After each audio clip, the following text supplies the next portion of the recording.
President Trump doubling tariffs now on steel coming into the United States. Eamon Javers joins us now with more. Hey, Eamon.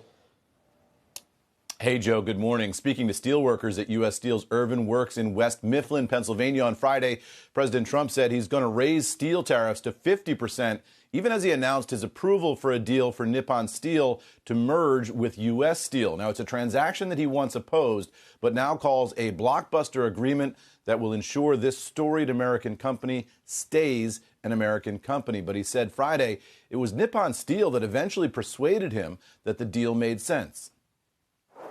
They kept asking me over, and I kept rejecting it. No way, no way, no way.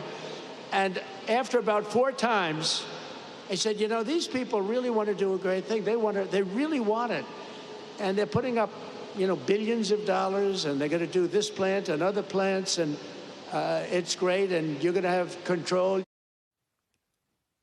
Now, the president avoided calling the transaction an acquisition or a merger with U.S. Steel, instead referring to it as a partnership and an investment. But it was his announcement of increased steel tariffs that provoked a global response over the weekend. An EU spokesperson said, "We strongly regret the announced increase of U.S. tariffs on steel imports from 25 to 50%. This decision adds further uncertainty to the global economy and increases costs for consumers and businesses on both sides of the Atlantic." The president said the new steel tariffs will go into effect on June 4th, and the European Union said that its own enhanced countermeasures could go into effect in response by July 14th or earlier, as they put it, if circumstances require. Guys, back over to you. All right, Eamon, what's a half-life for a lot of tariffs? Do you any estimate on this one, how long we stay at this level? We need to know. It's a good question, right? I mean, Yeah. I think the question is, does the taco trade apply here, right? Or is this itself a response to the president discovering the existence of the taco trade? And I'm not kidding, right? I mean, the president learned about this last week. Yeah.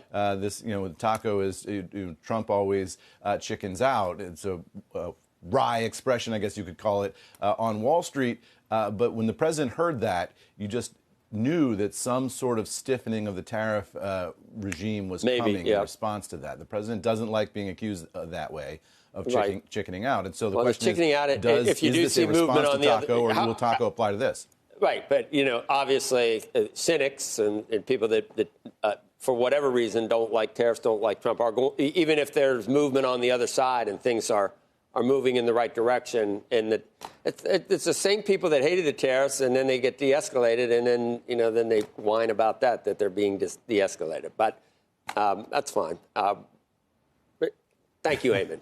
I mean, I guess it is, right? I mean, the question is, if you're escalating and de-escalating and not getting anything for it, there's a huge disruption to the global economy there, and a huge disruption to the stock market. Yeah. I don't know. I don't know what happened to the trade deficit. The question is whether you get anything for it or not. What happened to the trade deficit on Friday? A good question. I don't know. Well, maybe we are getting something for it.